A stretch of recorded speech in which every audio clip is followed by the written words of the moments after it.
Hello everyone, मैं अभिषेक कुमार और आज के लेक्चर में मैं आज ऑप्टिक्स की एक इंपॉर्टेंट प्रॉपर्टी के बारे में डिस्कस करने जा रहा हूं। सेशन छोटा सा है, बस आपको रिफ्रैक्टिव इंडेक्स का फील आ जाए इसके लिए डिस्कशन कर रहे हैं अपन ये।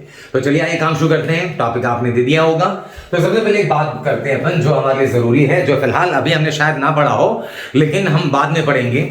हर एक इलेक्ट्रोमैग्नेटिक वेव की वेलोसिटी, लाइट भी इलेक्ट्रोमैग्नेटिक वेव है, तो हर इलेक्ट्रोमैग्नेटिक वेव की वेलोसिटी का एक जनरल फॉर्मूला है, वो पहले देखो, वहीं से आएगा रिफ्रैक्टिव इंडेक्स।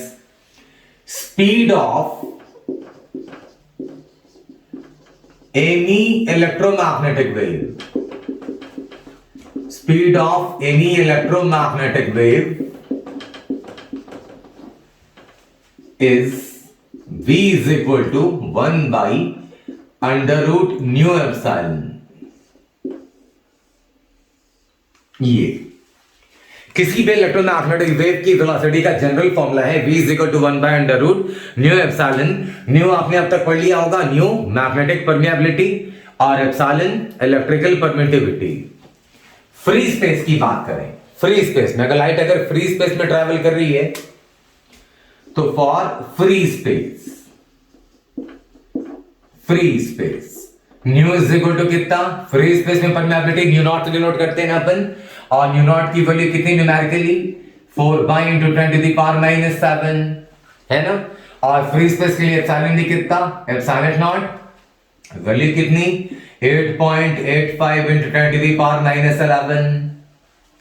ये न्यू की वैल्यू और ये एप्सिलॉन की वैल्यू, ये दोनों वैल्यूज अगर यहां रख दें तो स्पीड ऑफ लाइट आ गई 1 by under root mu naught epsilon naught. Mu naught की वैल्यू कितनी भाई 4 pi into 10 to the power -7, और एप्सिलॉन नॉट की वैल्यू कितनी 8.85 10 टू द पावर -11। और ये अभी वैल्यूज अगर हम चाहें तो कैलकुलेटर से सॉल्व कर सकते हैं ना, आराम से कर सकते हैं। तो ये आ गई वैल्यू कितनी, ये आती है नियरली आती है वैल्यू इसकी 2.99 into 10 to the power 8 metre per second, जिसको राउंड ऑफ करके क्या लिख लिया करते हैं अपन, nearly equal to 3 into 10 to the power 8 metre per second. Speed of light C से डिनोट करते हैं अपन। तो फ्री स्पेस में लाइट की स्पीड जो हम पहले से भी जानते हैं कितनी रहती है 3 into 10 to the power 8, correct है। ये लाइट की स्पीड मतलब 1 by under root mu naught epsilon naught is equal to 3 into 10 to the power 8। ध्यान देना यही ना 1 by under root mu naught epsilon naught की वैल्यू कितनी 3 इंटू 10 टू द पावर 8, जिसे अपन कैसे डिनोट करते हैं सी से। ये तो फ्री स्पेस की बात हो गई, लेकिन लाइट हमेशा फ्री स्पेस में ट्रैवल थोड़ी करेगी, ग्लास से करेगी कवर ट्रैवल करेगी, वाटर में अलग अलग मीडियम से ट्रैवल करेगी। तो अलग अलग मीडियम में वेलोसिटी क्या होगी, तो अगर मीडियम चेंज होगी तो न्यू नॉट नहीं रह जाएगा, कुछ चेंज हो जाएगा। एप्सिलॉन नॉट की वैल्यू भी चेंज होगी, तो वहां पे मीडियम अगर चेंज होती है तो लाइट की वेलोसिटी पे क्या असर पड़ेगा उसकी बात करते हैं अपन। फिलहाल इसे स्क्रीन पॉज कर लें और ये चीजें नोट कर लें। अब चलिए जनरल किसी मीडिया की बात करते हैं। हमने क्या पढ़ा कि स्पीड इलेक्ट्रोमैग्नेटिक वेव की कितनी है, v is equal to under root 1 by under root mu epsilon. ये इलेक्ट्रोमैग्नेटिक, हर इलेक्ट्रोमैग्नेटिक वेव की वेलोसिटी किसी भी मीडियम के लिए for any medium mu is equal to क्या लिखते हैं न्यू नॉट न्यू आर। याद है ना क्या पढ़ा था मैग्नेटिज्म में, न्यू आर मतलब रिलेटिव मैग्नेटिक परमिएबिलिटी, और एप्सिलॉन की जगह epsilon naught epsilon R. Epsilon R को क्या बोलते थे अपन, रिलेटिव इलेक्ट्रिकल परमिटिविटी। इलेक्ट्रोस्टैटिक्स में पढ़ा शुरू में अपन ने। तो v इज इक्वल टू क्या आ गई वैल्यू भाई 1 बाई, संभालना 1 बाई न्यू की जगह लिख दिया mu naught mu R, mu की जगह न्यू नॉट न्यू आर, और एप्सिलॉन की जगह epsilon naught epsilon are.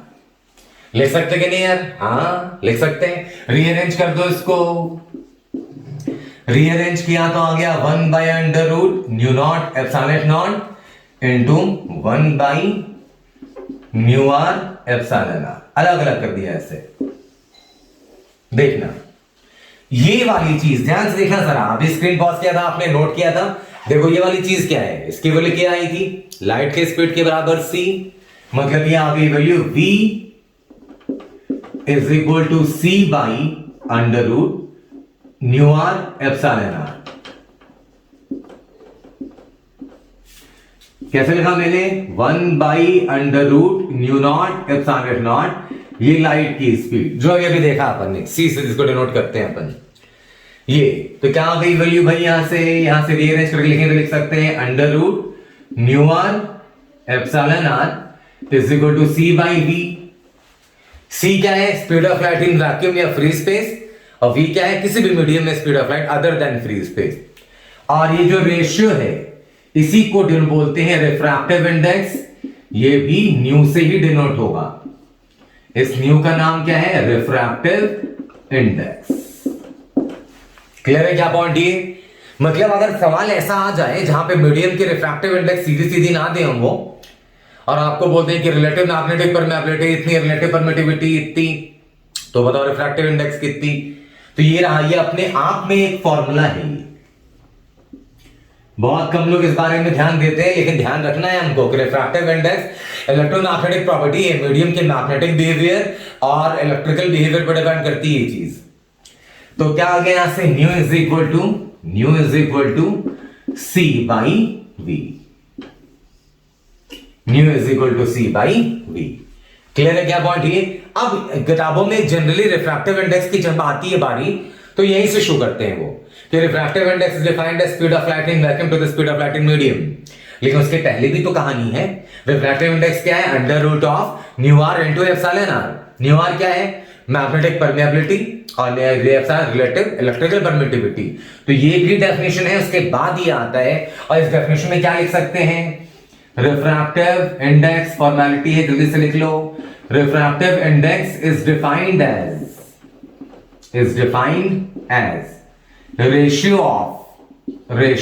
of speed of light in vacuum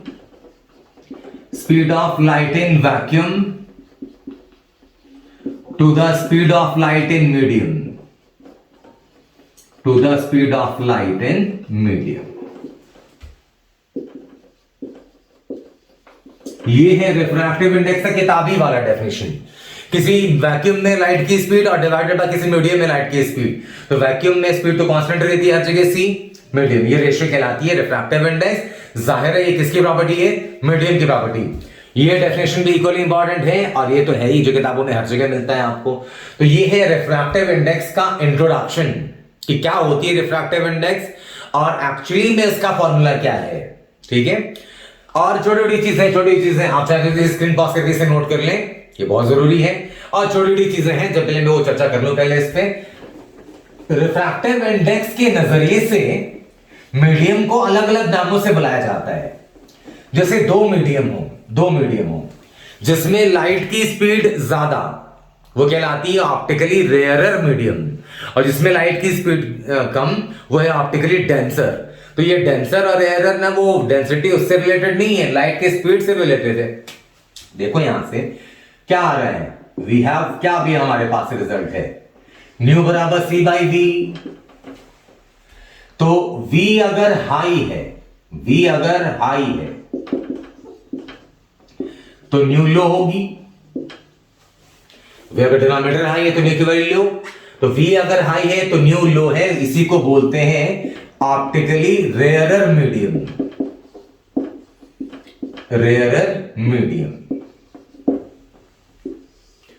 v velocity.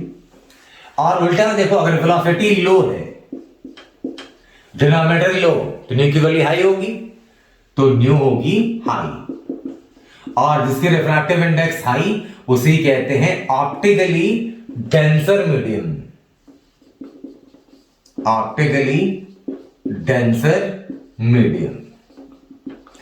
अब बाद में वो कहानियां अलग है कि लाइट डेंसर से रेयर जाती है तो क्या होता है, रेयर डेंसर जाती है वो क्या होता है, वो तो कहानियां अलग ही हैं।